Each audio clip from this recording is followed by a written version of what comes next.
My name is Harper Cole. I'm 32 years old, and this is the story of how my 1 year marriage went from perfect couple to full blown car fire without me ever raising my voice. If my best friend heard me say that, he'd probably roll his eyes and tell me it sounds dramatic. But I work around engines all day. I know what it looks like when something seems fine on the surface while it's slowly burning underneath. Hey, Reddit, I guess. Long time lurker, first time poster. Grab your popcorn. You're going to need it. On paper, my life was boring in all the right ways. I own a mid-size auto shop. I still turn wrenches with my guys, even though I also do payroll, scheduling, and all the paperwork that likes to multiply at 2 a.m. My husband, Michael, has the kind of job my mother calls respectable, and I call too many emails and not enough sunlight. We'd been married for a year. The first few months were smooth, predictable, and just a little too perfect. We worked, came home, argued about what to order, watched whatever show neither of us hated, and made up over takeout on the couch. The kind of normal that makes you think, okay, maybe this is what happily ever after actually looks like, slightly tired and smelling like reheated noodles. If you had asked me back then, I would have said we were boringly happy, and I meant it as a compliment. The first weird signs didn't crash through the door. They slid in quietly. Michael started doing this subtle little thing where he'd leave his phone face down every time it buzzed, not just in public, but at home. Kitchen table, coffee table, nightstand, always face down, screen hidden like it was shy. I noticed. I always notice. But I'm not the jealous, phone-grabbing, password-demanding type. That's never been my style. I notice, I log it, I move on. At least that's what I told myself. Then he started zoning out during meals. I'd be talking about a nightmare customer at the shop, or something dumb Mark said while we were wrestling with a seized bolt, and Michael would just stare past me. Fork frozen halfway to his mouth, eyes somewhere on the wall behind my head, like his brain hit a loading screen. You okay? I asked the first time, wiping grease off my hands and nudging his ankle under the table. Huh? He blinked, came back to himself, forced a smile. Yeah, sorry, just tired. Thing is, tired people don't suddenly become allergic to eye contact. It didn't happen just once. It kept happening. At breakfast. At dinner. While we were folding laundry and he'd suddenly go quiet, his hands moving on autopilot while his mind clearly went somewhere else. Then came the modern phase, I guess. He started dropping random topics into the most mundane moments, like he was sneaking ingredients into a recipe and hoping I wouldn't taste them. One night we were folding towels in the living room. Netflix droned in the background. Out of nowhere, he said, a lot of couples are exploring more open dynamics now. I looked up from the towel I was fighting with. Open how? Like windows? He smirked, didn't quite meet my eyes. No, like relationships, not being so possessive. Uh-huh, I said, and went back to folding. Logged, noted, filed away. Another time, I was half asleep scrolling through my phone, and he slid into my DMs from 3 feet away on the couch with a reel about emotional freedom between married people. One of those heavily edited videos where two very pretty, very smug people talk about how jealousy is just a social construct. I watched it, blinked slowly, and set my phone down. No comment? He asked. Yeah, I said. I have several. None of them are polite. He laughed a little too loudly and changed the subject. Once you notice a shift, you can't unsee it. Then we were watching some cheesy romance movie, the kind where the couple fixes 5 years of trauma in 2 hours and 1 rainstorm. We're halfway through, and out of nowhere, he asks, "What do you think about polygamy?" I honestly thought he was joking. I laughed. He wasn't laughing. His eyes stayed glued to the TV like he was testing my reaction without really looking at me. Not my thing, I said slowly. Why? He shrugged, all casual. Just asking. I read this article about how humans aren't meant to be monogamous. Cool, I said, leaning back. Then go be human somewhere else, because this one's married. He let out this awkward little laugh and dropped it for about 5 minutes. After that, the comments kept slipping into normal conversations like lint you couldn't quite pick off. Wouldn't it be easier if relationships weren't so possessive? I think people should experience life fully, not limit themselves. I wouldn't have looked twice at those sentences on a motivational poster. Coming out of my husband's mouth while his phone buzzed face down on the table, they felt different. It wasn't curiosity, it was rehearsal. The stranger part? It wasn't like anything was wrong with our marriage. We weren't screaming at each other. We weren't sleeping in separate rooms. We weren't even in some long, dry spell. We were fine. boring, comfortable. And that's what bothered me. You don't try to remodel a house that isn't cracking, unless you're planning to move someone else in. The real turning point came one morning over pancakes. I was half awake, hair in a messy bun, still wearing yesterday's shop t-shirt. He was scrolling through his phone, the blue glow lighting up his face. Without even looking up, he said, "Do you think a relationship with 3 people could actually work?" I stared at him like he'd just asked if I wanted to invest in a pyramid scheme. "No," I said. "And before you ask, I'm not interested." He blinked, smiled like he didn't mean it. "Just curious." "Curious is how people end up on fire," I muttered, grabbing my coffee and heading out the door. That should have been the moment I snapped. The big dramatic fight. The slammed doors and broken plates. That's what you'd expect in a messy story. But I don't snap. I calculate. So I went to work. I tightened bolts, diagnosed engine noises, and let my brain quietly stack little red flags into a pattern. Every time he said the word freedom, I mentally ticked it off like I was counting laps. By the end of that week, I'd heard it 9 times. Freedom from jealousy. Freedom from ownership. Freedom to explore. Freedom to experience life fully. Here's the thing, though. When someone starts hinting about changing the rules of the game, it's never really about the rules. It's about them wanting a new player. I didn't have proof yet. No texts, no lipstick on collars, no late-night calls I could point to and say, aha. Just a gut feeling that wouldn't shut up. But I knew my husband, or at least I thought I did. Whatever he was working up the courage to say out loud, it wasn't going to be something I liked. And I had no idea that the first time he finally said it, he'd be sitting right across from his parents, smiling like he was announcing a promotion. That confrontation came faster than I expected. It was a Tuesday, which is important because absolutely nothing interesting ever happens on a Tuesday until it does. I came home smelling like motor oil and victory after wrestling with a stubborn transmission all afternoon. I kicked off my boots by the door and followed the sound of a man's voice from the living room. Michael was on the couch, eyes glued to the TV, watching some podcast about breaking social norms. You know the type. One guy with a microphone, a beard, and way too much confidence saying things like, monogamy is a construct, and jealousy is just an emotional habit you can unlearn. I stood behind the couch for a moment listening. If you really love someone, the host said, you set them free. Restriction is fear. Openness is love. I grabbed the remote off the armrest, clicked pause, and leaned on the back of the couch. Let me guess, I said. This guy's divorced. Michael sighed and rolled his eyes. Harper, seriously? Yeah, seriously. I'm just wondering how many failed relationships it takes before you get a podcast. He sat up a little, tension creeping into his shoulders. You're so defensive. I just got home from work and walked into TED Talk, Poly Edition, I said. Forgive me if I'm not clapping. I was just watching something, he snapped. You don't have to turn it into an attack. I raised an eyebrow. You were watching a guy explain why monogamy is overrated, while your phone is face down next to you. Forgive me if my brain connects a few dots. He grabbed the remote back, set it down a little too hard. This is exactly what I mean, Harper. You're closed off sometimes. You know that? Closed off? I repeated.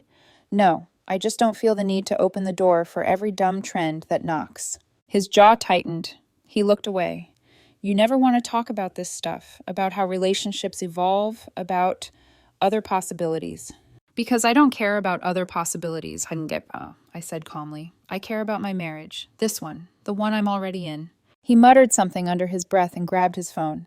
That night, for the first time, he left it charging face up on his pillow. Screen dark. No notifications. It almost would have been reassuring if it hadn't felt like a performance. After that, everything turned into a slow sales campaign. He started sending me educational material like he'd suddenly enrolled as my life coach. Articles with titles like, Why Open Relationships Actually Strengthen Marriages, The Science Behind Polyamory. Jealousy is just a program you can rewrite. At first, I didn't even click them. I'd open my messages, see the link, see the preview text, and close it. Did you read it? He'd ask, watching me out of the corner of his eye. Nope, I'd answer, not looking up. Then he upgraded from articles to videos, little clips of couples sitting on couches with throw pillows behind them, talking about emotional liberation and unlearning ownership. One of them said, If you truly love someone, you set them free. I muttered, If you truly love someone, you don't need subtitles to justify cheating. Michael heard that one. He didn't like it. He didn't argue, though. That was the unnerving part.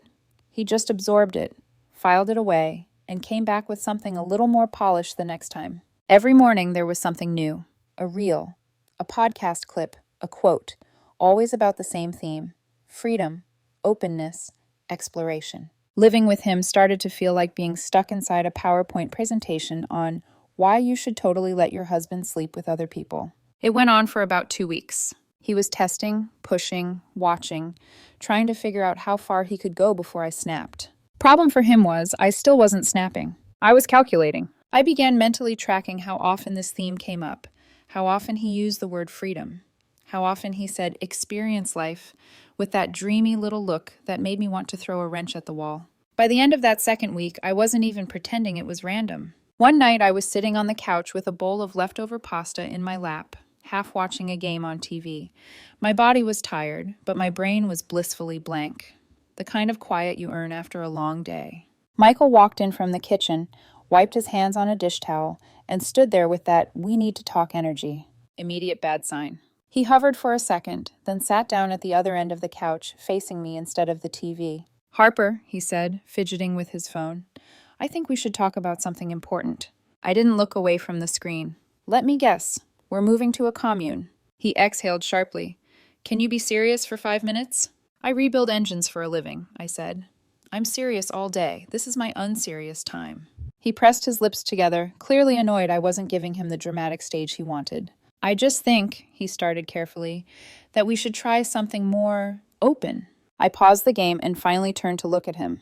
"Define open," I said. "Just not so exclusive for a while," he said, like he was offering me a free trial subscription. "You know, experience life without pressure. Still love each other, still committed emotionally, but we don't have to be so—" "Physically committed?" I cut in. "Not exactly." He smiled like I'd finally understood. "Exactly. See, you get it." I leaned back into the couch, stared at him for a long second, and then shook my head. "Yeah, no," I said. His smile faltered. "You're not even going to think about it?" "No. Harper, come on. You're jumping to conclusions. This doesn't have to be a bad thing." "Oh, I'm sure it's a fantastic thing." "For you," I said. "You get all the fun of being single without any of the inconvenience of losing your wife." His eyes narrowed. "You're being dramatic." "And you're being dishonest," I replied. "At least be brave enough to say what this really is. You don't want freedom. You want permission." "That's not fair," he shot back. "You don't even want to have a conversation about evolving our relationship." "If you want evolution, go read Darwin," I said calmly. "This is a marriage. 2 people, not a circus audition." That one landed. He went quiet for a moment, jaw clenching, eyes flicking away. "You're so close-minded sometimes," he muttered. "You never grow. You never—" "I grew," I said. "I married you. That was me taking a risk. That was me choosing you. And now you're sitting here on my couch trying to sell me a lifestyle that conveniently lets you flirt, sleep around, and call it enlightenment." He stared at me, breathing a little harder now. "You don't understand how relationships can evolve. You just want everything to stay the same forever." "No," I said. "I just don't want to wake up one day and realize I co-signed my own humiliation." He winced, like the word hit harder than I meant it to. "Good. I'm not saying I don't love you," he said, softening his voice, reaching for my hand. "I just think we should explore, together." I pulled my hand back before he could touch it. "Now hold on, Dora the Explorer," I said. "You don't explore when you're married. You build. If you want to go sightseeing, you can do it single." His face went pale. "You'd end our marriage over this?" he asked. "Just for wanting to talk about it?" "Yes," I said, calm and clear. "I would rather be alone than share." He stared at me, stunned, like he genuinely didn't expect an answer that firm. "Okay," he said after a few seconds, forcing a little laugh. "Okay, that came out wrong. I didn't mean we had to do anything. I just wanted to open a conversation." "You did," I said. "You opened it. I closed it." He swallowed, eyes suddenly shiny. "Just forget I said anything. I'm sorry. I won't bring it up again." "Good," I answered, unpausing the game. "Because I meant what I said." For the next few weeks, everything went back to normal. He cooked dinner more, texted me cute memes during the day, kissed my forehead when he thought I was half asleep. The word open vanished from his vocabulary. If I were a different kind of woman, I might have believed him. But once you see the crack in a wall, you can't stop checking it. He stopped sending me articles, but he didn't stop scrolling them. I'd walk past and catch phrases on his screen: non-monogamy, deconstructing jealousy, ethical exploration. He thought he was subtle. He wasn't. Still, we didn't fight. We weren't icy. We weren't distant. We were polite, functional, suspended. Like two people living in the same house, standing on opposite sides of a decision neither of us wanted to name out loud. What I didn't know then was that he was just waiting for a stage big enough to make his next move. Not our living room, not our kitchen table. His parents' dining room, with me sitting right there. Michael's parents, Carol and Dennis, are the kind of people who set a dinner table like they're expecting a magazine photographer to crawl out of the oven at any moment. Cloth napkins, centerpiece, perfect lighting, the whole Martha Stewart starter pack. Normally, dinners at their house were harmless. Small talk, mild gossip, too much wine, and Carol insisting we take leftovers even if we said no. Nothing dramatic. But that night was the beginning of the end. And Michael knew exactly what he was doing when he sat down across from me, shoulders straight, eyes too bright. We arrived a little after 6. Carol hugged me like she always did, warm and soft, smelling like rosemary and hand lotion. "Harper, sweetheart, look at you," she said. "You look exhausted. You're working too hard." I smiled. Long week at the shop. Michael was behind me, already drifting toward the dining room, pretending to admire the table while checking his reflection in the glass cabinet. Dennis gave me a firm nod when he saw me. "Harper," he said, "good to see you. Help yourself to a drink?" I did. Whiskey, small pour. I should have taken the whole bottle. Dinner started normally enough. Carol talked about her co-worker's awful boyfriend. Dennis talked about a newspaper article he read. Michael asked if I'd told them about the new hire at the shop. I hadn't. He answered his own question anyway. It was fine, normal, comfortable, until Carol, cutting the roast chicken, glanced between us and said, "So, how are you two doing? 1 year already. Time flies." I smiled, swallowing a piece of potato.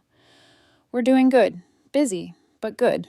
Michael didn't let me finish chewing. He set down his fork, looked directly at his parents, not at me, and said, "Actually, we've been talking about opening our marriage." Silence. Forks froze. Dennis blinked once, slowly, like his brain needed a reboot. Carol's hand hovered midair over the serving dish, eyes wide, mouth slightly open. I swear even the chicken stopped steaming. I stared at Michael, not with shock. I wasn't shocked, not really, but with that slow, sinking clarity you feel when everything you suspected finally clicks into place. He kept going. "You know," he said casually, "just to experience new things.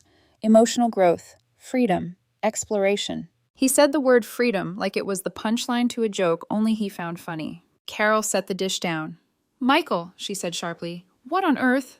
"It's something we're considering," he continued, cutting her off. "We've been discussing it for a while." Discussing. As in, plural. As in, both of us.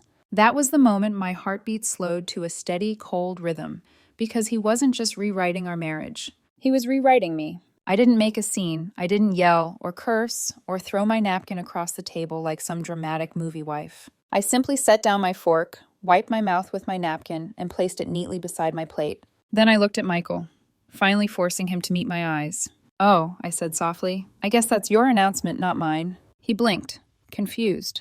"What are you talking about?" I pushed my chair back calmly. "I mean," I said, standing up, "you can have your open relationship, Michael, and I'll have my single life." Carol gasped.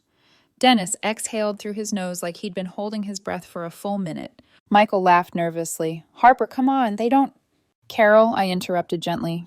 "Dinner was wonderful. Thank you." I turned to Dennis. "Good seeing you." And I walked out.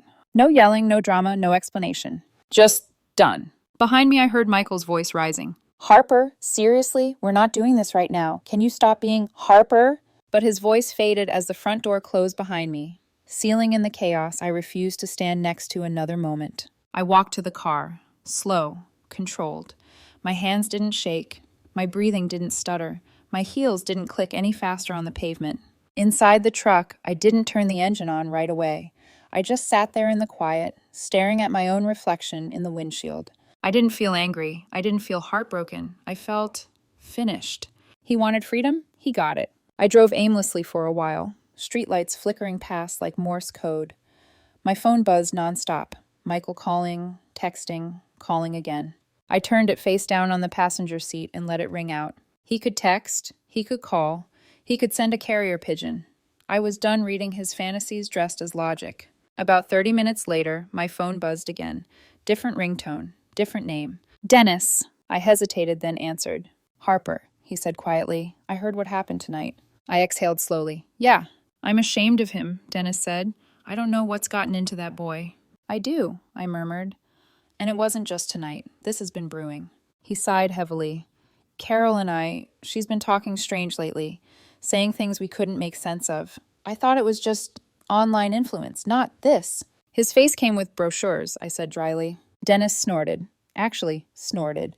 Well, for what it's worth, I think you handled it right. You didn't yell. You didn't make a scene. You just walked away. There's strength in that. I rested my forehead against the steering wheel. I tried being patient. I tried listening. But there's only so much you can do when someone is addicted to bad ideas. There was a pause. Do what you need to do, Dennis said firmly. Don't feel guilty for protecting yourself. I nodded, even though he couldn't see me. Thank you. We hung up. And for the first time that night, I felt understood. By the time I got home, it was almost 11. The house was dark, quiet, but I didn't go inside, not yet. I sat in the driver's seat, unlocked my phone, scrolled to my contacts, and tapped a number I never thought I'd use. My lawyer. He answered, sounding half asleep. Harper, everything okay? Not really, I said. Then I looked at the dark silhouette of the house I used to call home. I need to start a divorce. He inhaled sharply but didn't question me. Come in tomorrow. We'll begin the paperwork. Thank you. I hung up, shut off the engine, and finally went inside. Michael was on the couch, lights dim, eyes red, face twisted into that fake fragile expression he always used when he wanted sympathy without earning it. You just walked out? He said, voice cracking. In front of my parents? Yeah, I said flatly, and I plan to make it permanent. He opened his mouth, to argue, to manipulate, to spin, but I walked past him, grabbed a blanket, threw it on the couch, and lay down. No yelling, no conversation, no second chances. Just peace, cold, quiet peace. The next morning, when I checked our bedroom, his side of the bed was messy. The air smelled like his cologne and desperation. He'd tried to sleep, tried to act normal, tried to pretend nothing was happening. I grabbed coffee, ignored his texts, and left for my lawyer's office. By noon, the first set of divorce papers was signed. Under reason, I told my lawyer to write one word: delusion. He laughed. I didn't. That night, I sat in my truck in a grocery store parking lot eating takeout, wondering how someone could share your home, your table, your life, and still be a complete stranger. That was when my phone buzzed again. A new message. Not from Michael. From Liam, his best friend. Hey, I heard what happened at dinner. Are you okay? I stared at the screen for a long moment. Then I typed back. I'm fine. You heard quick. And that message, small as it was, would be the first domino in everything that came next. Liam wasn't the kind of man who texted people impulsively. He was steady, practical, the kind of guy who thought twice before hitting send on anything. So for him to reach out, especially about this, meant something. Before I could overthink it, another message came through. Carol was shaken. Dennis called me. Michael's been off for a while. Thought you should know. That line hit differently, not because it surprised me, but because it confirmed the thing I hadn't let myself say out loud. This wasn't a phase. This wasn't curiosity. This was a pattern. I texted back. Thanks for checking in. Liam replied almost instantly. If you need someone to talk to, someone who won't use buzzwords, dinner's on me. Just food. Just sanity. I stared at the message, and for the first time in days, I felt something that wasn't anger or numbness. Relief. A sane voice, a neutral pair of ears, someone who'd known Michael long enough to smell the smoke even before the fire. Sure, pick the place. He chose a small diner near the lake, one of those places with ugly booths, decent coffee, and waitresses who call you hun whether you're 14 or 60. Liam was already there when I walked in, sitting by the window with a glass of water and that familiar, steady expression. No pity, no shock, just honesty waiting to happen. He stood when I approached. Harper. Hey, I slid into the booth. Thanks for meeting me. Of course, he sat. Rough week. Rough year, I corrected. He cracked a small smile. Fair enough. A waitress came by. I ordered fries and a soda. Liam got coffee, black. For a full minute, neither of us spoke. Not awkward silence, just the kind where two people are gearing up for a heavy conversation. Finally, Liam sighed and rubbed his jaw. I don't know where to start. Start anywhere, I said. The bar's so low it's underground. He huffed a quiet laugh. Okay, he said. Then I'll start with this. Michael has been acting strange for months. Talking in circles, rambling about breaking norms and emotional liberation and how jealousy is just fear. At first, I thought he was trying to sound deep. Then I realized he was trying to justify something. My stomach tightened, but I didn't flinch. I just nodded. Makes sense. You noticed too, then? I noticed everything. Liam drummed his fingers on the table. He stopped talking to me normally. Everything turned into a philosophy lecture. He kept saying you were closed off and didn't want to evolve with him. Ah, yes, I said. His favorite script. Liam shook his head. I asked him what that meant. He wouldn't answer. Of course he wouldn't. Because answering would require honesty, and honesty would require admitting there was another woman, or at least another option, already floating around in his head. I didn't say that yet. Instead, I said, he ambushed me at his parents' dinner table. Liam winced. I heard. Announced we were exploring an open marriage, I said flatly. Plural, as in we. That's... He stopped himself, searching for a word that wasn't disrespectful. I found it for him. Cowardly. Yes. The relief on his face told me he'd wanted to say that for months. The waitress dropped off our drinks, smiled politely, and left. Liam waited until she was out of earshot. Harper, he said gently. I'm really sorry. Don't be. I'm divorcing him. He nodded slowly, as if he'd expected it. Good. Honestly, good. You deserve better than whatever identity crisis he's calling freedom. I snorted. You're the first person to say that to my face. Because it's obvious, Liam said simply. You've always been the grounded one, the one who thinks, the one who works hard. Michael's... He exhaled. He's looking for chaos he can dress up as philosophy. That was the moment something inside me exhaled. Something tight and bitter that I'd been holding on to without realizing. Thank you, I said quietly. Liam nodded again, eyes steady. Someone had to say it. We talked for an hour. Not about Michael, not really. About work. Stupid customers. Car trouble he was having. Random stories. Normal things. Things that reminded me who I was outside of being someone's wife. When dinner was done, he walked me to my truck. Not close, not suggestive, just respectful distance. Harper, he said, stopping beside me. If you need anything, support, help moving out, someone to talk to, I'm here. I appreciate that, I said, really. And he hesitated. I know this isn't my place, but don't let him twist this. You're not the problem. He is. I know, and this time I really meant it. I got in my truck. He stepped back. I drove away feeling something I hadn't felt in weeks. Clarity. Michael wanted freedom. He was about to get it, but not in the way he imagined. The next morning, Michael was waiting in the kitchen when I woke up. He looked exhausted. Dark circles, messy hair, a half-burnt slice of toast on a plate, like he'd tried to play domestic husband and failed. You didn't come home last night, he said softly. I did, I answered, after you fell asleep. He nodded, swallowing hard. We need to talk. No, I said, pouring myself coffee. We don't. I already talked. To my lawyer. His eyes widened.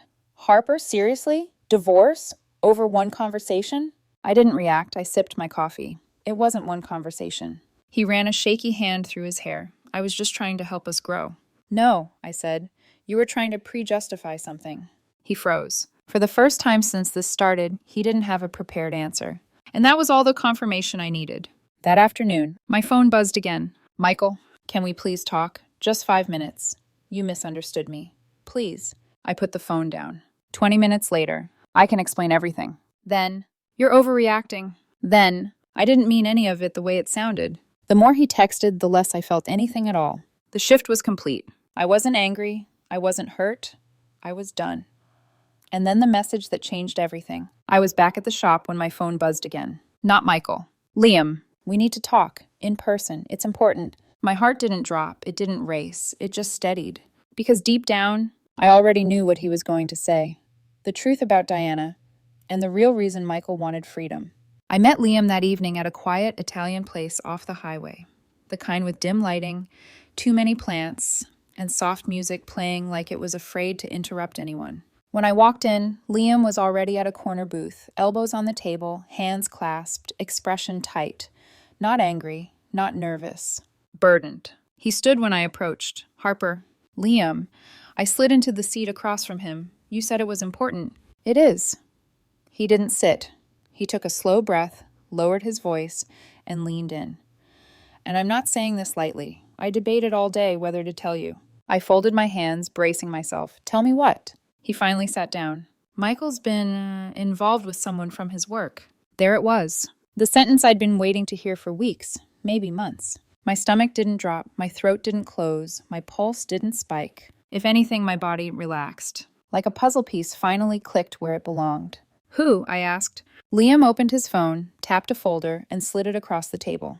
Her name is Diana. I looked at the screen. Texts, photos, timestamps. A picture of Michael at a bar with his hand on a woman's back. A selfie Diana sent him from her office. Messages like, "Can't stop thinking about last night. I wish you didn't have to pretend at home. Did you talk to her yet? About opening things up?" And the date stamps? They lined up perfectly with every moment Michael had called our marriage too restrictive, or watched podcasts about non-possessive love, or brought up evolving together. So he was rehearsing, not for a conversation, for cover. I set the phone down and leaned back. "You're quiet," Liam said gently. I already knew, I murmured. Not the details, but I didn't need them. He nodded slowly. I figured as much. "How long?" I asked. "About a month, maybe a little more."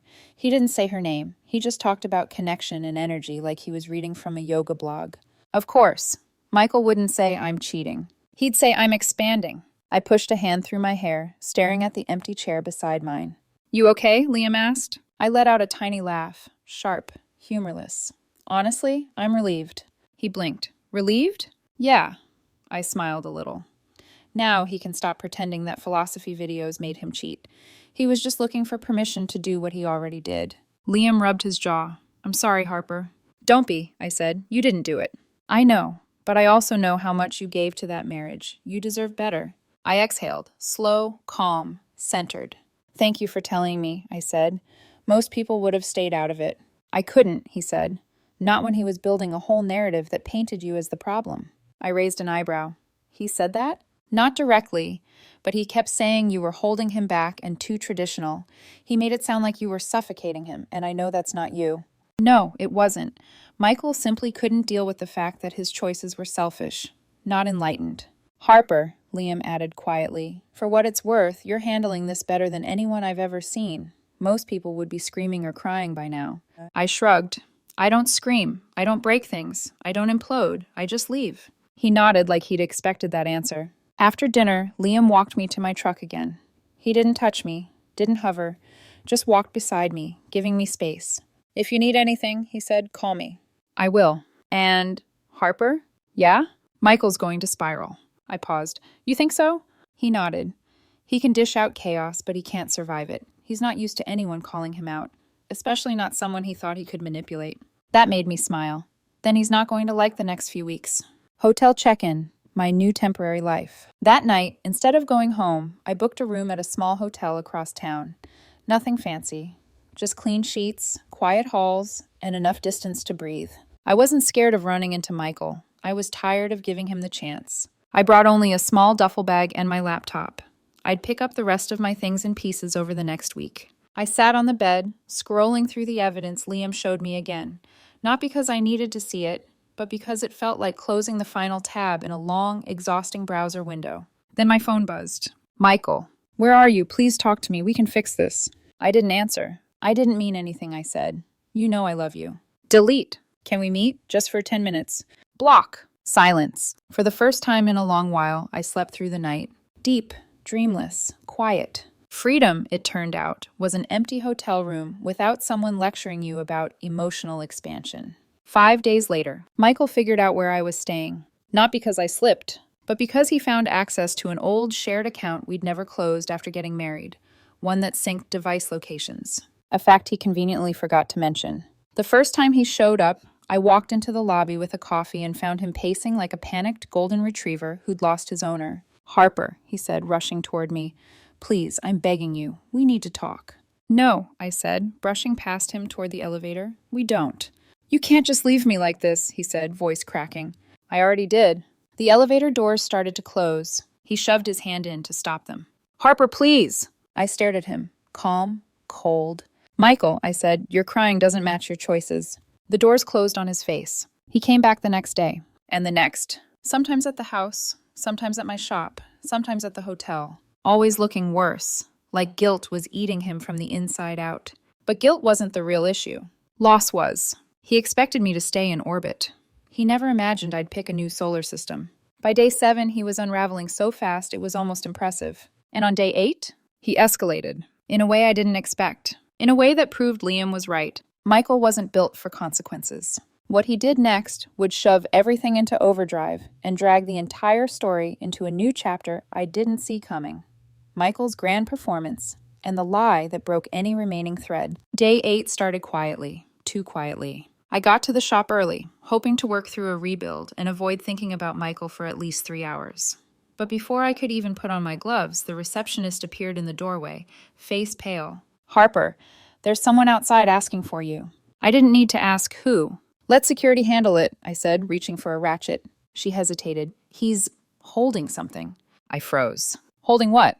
She swallowed. "A giant poster board." Well, of course he was. I stepped outside, wiping grease off my hands with a shop rag. And there he was, Michael, standing at the front gate like a rejected reality TV contestant, holding a massive piece of poster board with red letters scrawled across it. "Don't ruin what we had." People slowed their cars to look. Employees peeked out from behind tool benches. A customer literally stopped mid-oil change consultation and whispered, "Holy crap, is that your husband?" I walked toward the gate, not rushing, not panicked, just exhausted. "Michael," I said evenly, "that's a terrible font choice." He blinked rapidly, like he hadn't expected me to speak first, let alone like that. "You think this is funny?" he snapped. "I'm trying to show you how much I care." "Using poster board as emotional warfare," I said. "Bold strategy." "You're making a scene," he shouted. I pointed at the enormous sign he was clutching. "Buddy, you made the scene." He threw the poster down like a toddler giving up on crayons. "Harper, please. I know I messed up, okay? I know I said stupid things, but I love you." "Love? You love the idea of being free more," I said. "I'm just giving you what you asked for." He took a shaky step. "You don't understand." "Security!" I called without raising my voice. 2 business park guards approached. Michael panicked instantly. "I'm her husband," he said, voice cracking. "Were," I corrected. "You can't just— Harper, don't!" One guard stepped between us. "Sir, you need to leave the premises." Michael's eyes filled with tears. The dramatic, showy kind he'd always used to end arguments on his terms. "You're cruel," he whispered. "You're giving up everything we built." "No," I said calmly. "You gave it up when you tried to outsource your affection." The guard gently took his arm. And for the first time, Michael didn't fight. He just looked small and lost and exposed. As they escorted him away, I caught Mark, my foreman, leaning against a tool chest with popcorn he absolutely did not have a minute ago.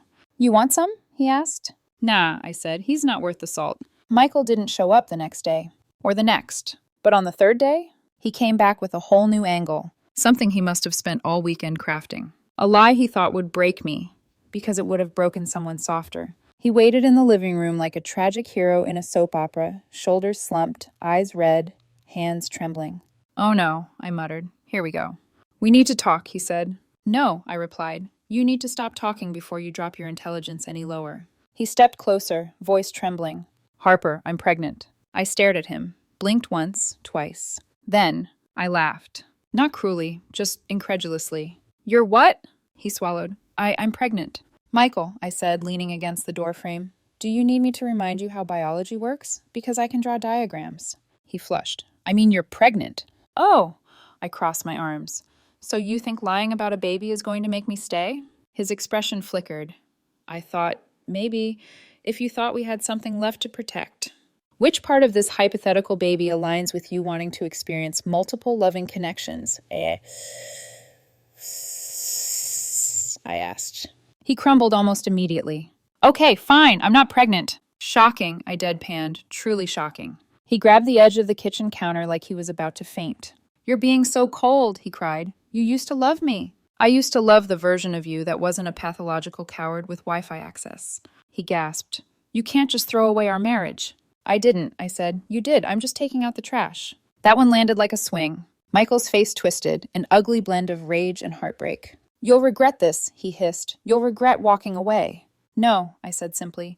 "I regret not walking away sooner." I walked down the hall. He followed behind me, voice shaking. "Harper, please, don't leave me." "You first," I said, closing the bedroom door. Because that was the night everything changed. The night Michael finally realized he was losing control. And when someone like him loses control, they don't break down quietly. They escalate. And this time, he didn't come after me alone. He brought a wild card I didn't see coming, a wild card who was about to blow the whole situation wide open.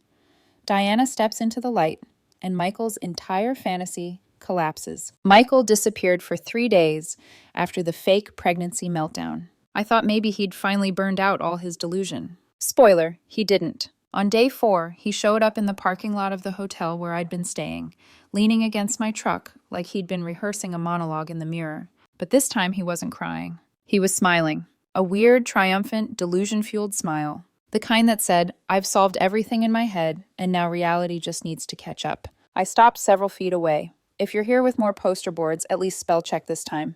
He shook his head slowly. No, I'm here to talk like an adult. That's new, I said. Proceed. He stepped toward me with faux confidence. I think I finally understand why you reacted the way you did.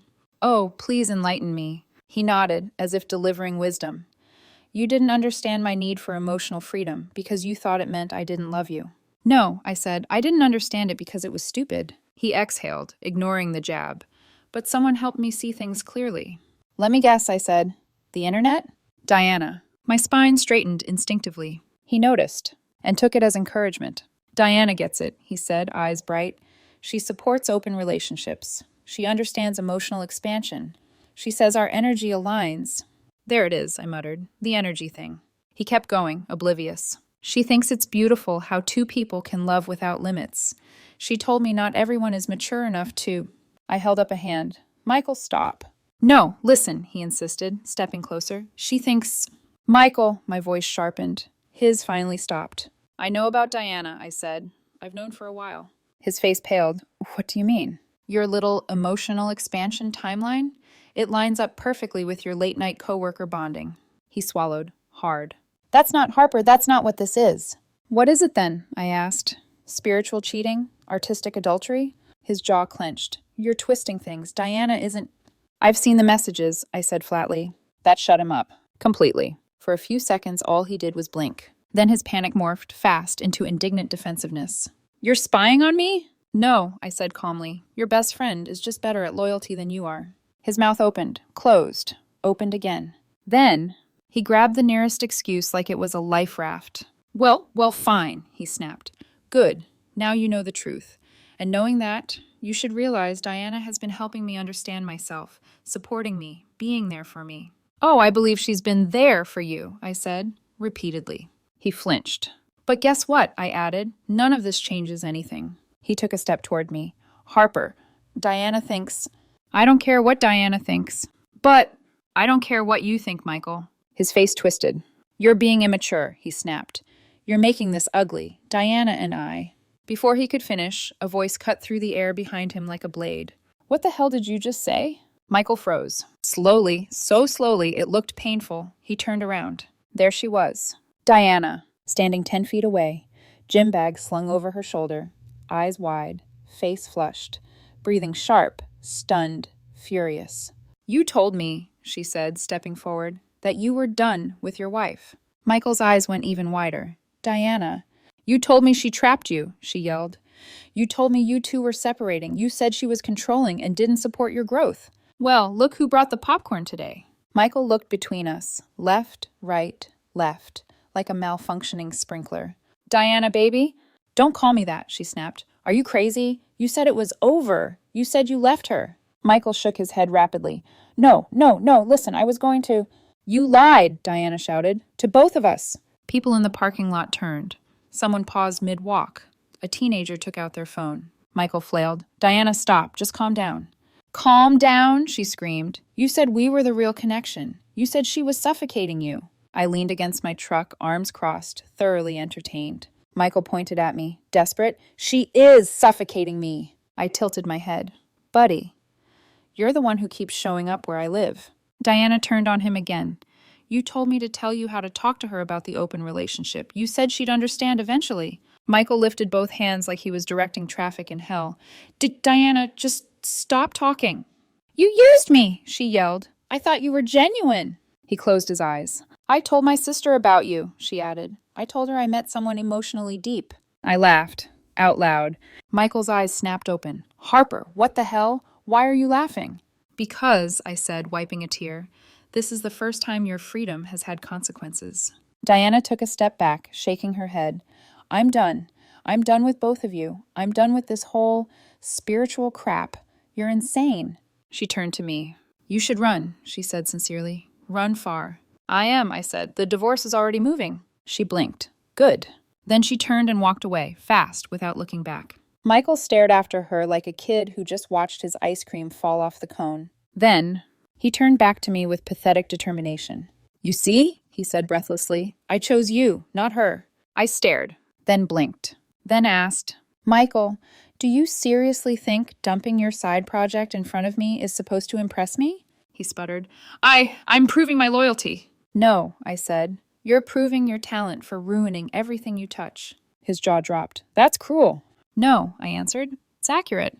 You can't just walk away again, he said desperately. You can't keep doing this. I stepped past him. Watch me. Harper, he called. Harper, please. I didn't look back. I opened the truck door, got in, closed it, locked it. Through the windshield, I saw Michael standing there, arms limply at his sides, expression hollow, while the parking lot around him continued its normal life. As I drove away, he got smaller and smaller in my rearview mirror until he finally disappeared behind a row of hedges. And with him, the last remaining piece of the woman I used to be, the one who tried to fix things, the one who believed conversations could save a sinking ship, the one who thought marriage meant staying through any storm. She was gone, and in her place was someone clearer, stronger, colder, yes, but only where it mattered. By the end of that week, the divorce would be official. But Michael wasn't finished, because men like him never leave with dignity. They drag every last bit of chaos with them. And the next explosion would happen somewhere I least expected, somewhere public, somewhere loud. And it would involve someone he should never have messed with. The cafe meltdown. Michael's final unraveling. The divorce moved fast after the Diana disaster. My lawyer was a machine. No delays, no drama. The paperwork passed from his office to Michael's. Like a baton in a relay race, Michael wasn't fit enough to run. I barely went home anymore. The hotel was quiet, predictable, safe. I spent my days working at the shop and my nights fixing small things around my temporary room just to keep my mind busy. Then, one afternoon, I got a familiar text. Liam, coffee, my treat. No heavy conversations. Promise. I thought for a minute, then typed back. Sure, where? He chose a small cafe downtown, the kind with mismatched chairs and terrible parking, but good pastries. When I arrived, Liam was already at a corner table, scrolling through his phone with a cup of iced coffee in front of him. He looked up and smiled. You look better, he said. I feel better, I admitted. Turns out sleeping without chaos is underrated. He chuckled. I'll take your word for it. We talked about normal things. Work, weird customers, the ridiculous cost of brake rotors lately. It felt easy, light, like my life had finally developed breathing room. Then I saw something in the window's reflection. A shape, a stride, a storm. I didn't even have to turn around. I murmured. And here I thought I'd get one peaceful coffee. What? Liam asked. Ex-husband inbound, I said. Before he could respond, the cafe door swung open. Michael marched in like a heat-seeking missile. Disheveled hair, red eyes. That manic, self-righteous energy he always got when he felt reality slip out of his hands. He spotted us immediately. Oh, wow, he said loudly. Didn't take you long, huh? Liam blinked. Michael. Shut up, Michael snapped, pointing at him. You don't get to talk. I set my drink down. Calm, too calm. Michael, I said, this isn't the place. Oh, this is exactly the place, he said, stepping closer. You're here flirting with my best friend while pretending to be the innocent one? Liam stood, hands raised. Hey, sit down before... Michael shoved him. Actually shoved him. Chairs scraped. People gasped. Someone at a nearby table dropped a spoon. Don't you dare lecture me, Michael hissed. You ruined my marriage. Liam steadied himself. No, you ruined your marriage, all by yourself. Michael rounded on me. And you! Sitting there like you're some calm little saint while you run around with... I raised one eyebrow. Careful, I said. You're building up steam and the engine can't handle it. That made his face twist. You're a liar, he yelled. You made me look crazy. You... Michael, I interrupted. You did that part on your own. He pointed at Liam again. You think I don't see what's going on? You think I'm stupid? I know you two have been talking behind my back, planning this, trying to make me look like the villain. Buddy, I said softly. You don't need help looking like the villain. You're doing amazing. Somebody actually snorted. Michael spun. Oh, laugh. Yeah, laugh at me. That's great. He lunged. straight at Liam. A couple at a nearby table grabbed Michael's arms. Liam stepped back. I stood instantly. "Sir!" someone behind the counter yelled. "I'm calling the police." Michael froze. Slowly, like a puppet whose strings were cut, he turned toward the barista with wide, terrified eyes. Then he looked around. People had their phones out, recording, documenting. His nightmare, his humiliation, his consequence. The color drained from his face.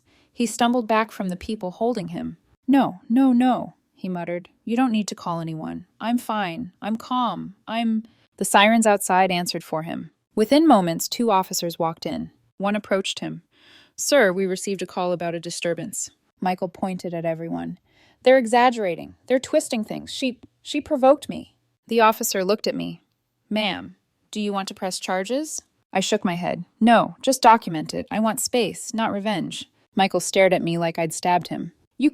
Harper, you can't do this to me." I stepped toward him, eyes steady. "I'm not doing anything to you. I'm just done saving you from yourself." He whimpered, actually whimpered, and let the officers guide him out the door.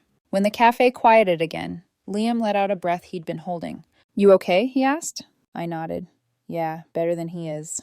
"You handled that like a damn monk," he said. "I would have thrown a punch." "That's why I'm divorced," I said, lifting my coffee. "And you're gainfully employed." He snorted. But beneath the humor, there was something quieter, a softness, a recognition. He finally said, "Harper, you didn't deserve any of this." "Maybe," I said, "but I survived it, and that counts for something." Outside, we saw the patrol car pull away. Michael was inside. His head was down, his shoulders slumped, his whole world collapsing in the rearview mirror. I watched until the car disappeared. Then I turned back to Liam. And for the first time since this nightmare began, I felt free. But Michael wasn't done haunting the edges of my life. Not yet. There was one more thing he had to do. One more place where he would break. One more reminder that letting go had been the right decision. And it would come from the last place I expected. His own family. Closure, consequences, and the freedom. Michael never understood. You'd think getting arrested for causing a scene in a cafe would be enough humiliation for one man. But Michael, he wasn't done spiraling. After the meltdown, the police called later that night to confirm the incident report. I didn't press charges. I didn't want a legal war, just distance. He got cited for disorderly conduct and attempted assault. Nothing life-ending, but enough to stick if he acted out again. And oh, he would. Because the moment the consequences hit, Michael did what he always did. He ran crying to Mommy and Daddy. The call that sealed everything. 2 days after the cafe incident, my phone buzzed with a number I recognized. "Dennis," I answered. "Hey," he inhaled sharply. "Harper, I'm sorry." "For what?" I asked. "For what my son has turned into." I leaned against the wall. "What happened now?" "He showed up at our house," Dennis said, crying, screaming, saying you manipulated him, that you set him up, that we should help him get his wife back. I sighed. "Sounds about right." "He was lying, Harper," Dennis said firmly. "We could tell. Carol told him outright he wasn't welcome here until he gets his life together." I blinked. "She actually said that?" "She did," Dennis replied. "And Harper, she meant it."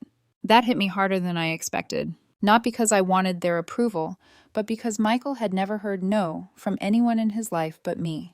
He was finally learning what accountability feels like. "And for what it's worth," Dennis added softly, "you did the right thing by walking away. We're proud of you for it." I swallowed hard. "Thank you. We're here if you need anything." I closed my eyes. "I appreciate that more than you know." We hung up. And that was the moment it all clicked. I wasn't the villain. I wasn't the unloving wife. I wasn't the problem. Michael was, and everyone finally saw it. The final signature. The divorce was finalized that Friday. Clean split. No alimony. No spousal support. No shared assets. Just signatures and silence. My lawyer stamped the last document and slid it across the table. "Congratulations," he said. "You're free." Free. The word didn't sting anymore. It didn't feel like betrayal. It didn't remind me of Michael's delusions. It felt like oxygen. The house that never felt like home. I sold the old house 2 weeks later. Walking through it one last time, I felt nothing. No nostalgia, no sadness, no anger. Just relief. Every room echoed with memories I didn't want to keep. My favorite mug missing because Michael didn't know where it went. The blanket I loved suddenly becoming too warm because he didn't like how cozy it made movie nights feel. The couch where he'd sent me every polyreel, every relationship evolution video, every push toward the cliff he eventually jumped off. I dropped the keys on the counter and walked out without looking back. The front door clicked behind me like a period at the end of a long, chaotic sentence. A new place, a clean start. I bought a smaller house closer to the shop. One story, big garage, lots of natural light. The first time I opened the door, the silence didn't feel heavy. It felt earned. I set my tools on this counter, hung my jacket by the door, stood barefoot in the middle of the living room, and just breathed. Every inch of space belonged to me, not us. No expectations, no negotiations, no open dynamics, no secondhand incense from Diana. Just peace. Actual, real peace. Michael's vanishing act. After the cafe meltdown and the family rejection, Michael disappeared. No calls, no messages, no surprise appearances, no stalking in parking lots, no please talk to me essays. Just silence. People started whispering about him. Friends of friends, coworkers, neighbors. The story became that one guy who lost his mind trying to push an open marriage. The guy who preached freedom and then melted down when he got it. The walking cautionary tale. He faded like a glitchy memory, a ghost who left behind nothing worth missing. And then, one last message. Weeks passed. Then one morning, while I was cleaning the shop's back office, my phone buzzed. Not Michael, not Dennis, not Carol. Liam. Coffee? My treat. No chaos. No police this time. I smiled despite myself. Yeah, that sounds good. We met at the same cafe. Same corner table. Same terrible chairs. Same sunlight through the window. But this time, something felt different. Liam looked relaxed, comfortable, not worried for me, not checking for new disasters, just there. You look good, he said. Peace looks good on everyone, I replied. He laughed. Yeah, guess so. We talked for an hour. Not once did Michael's name come up. Not once did we revisit the drama. And that told me everything I needed to know about where my life was headed. Forward. Not with chaos, not with delusion, not with someone who mistook selfishness for spirituality, but with grounding, clarity, possibility, and maybe, eventually, something more. But for the moment, coffee was enough. Quiet was enough. Peace was enough. The real ending. I didn't get revenge. I didn't get some dramatic courtroom speech. I didn't drag Michael through the mud. I just walked away. Completely. And that was the one thing he never expected. The one thing he couldn't handle. The one thing he couldn't spin into a philosophy lecture. Freedom, actual freedom, wasn't what he wanted. But it's exactly what I got. I closed the story, locked it, left it on a shelf where it can't hurt me. And I moved on with my life. Because sometimes, the most powerful ending isn't revenge. It's indifference, and never turning back.